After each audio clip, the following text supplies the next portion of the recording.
Abdurahmon aka, santexnika xarajatlari rosa ko'p ketadi. O'shani yengillatish uchun, arzonroq bo'lishi uchun nima layfhaklaringiz bor?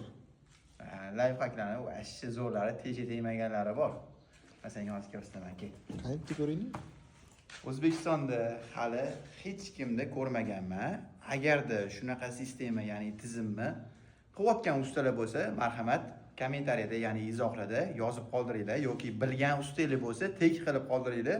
Men hali O'zbekistonda bironta ustada ko'rganim yo'q bunaqa tizimni. Issiqxonamizga alohida temperatura beramiz. Radiatorimizga ham alohida temperatura beramiz. Buni odatda hamma ustalar 4 ta truba, ya'ni quvur orqali qiladi.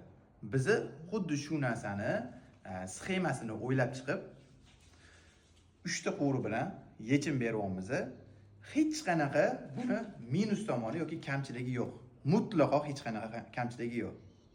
Birinchidan, quvurlar tomonidan ortiqcha xarajatlar kamayadi uy egasiga. Ikkinchidan, usta uchun ortiqcha quvur tortishga vaqti va kuchi sarflanmaydi.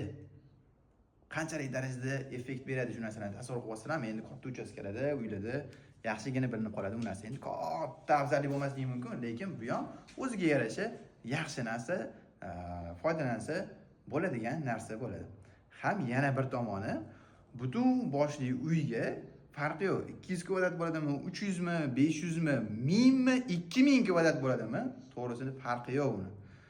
Bir dona nasos bilan xohlaganingizcha tizimni ishlatasiz. Xohlasangiz issiqpol 1-qavat, 2-qavat, 3-qavat, radiatorga alohida temperatura, ya'ni harorat, 4 ta 5 xil alohida haroratli tizimlarni birgina nasos bilan boshqarishingiz mumkin. Buni nomi nima?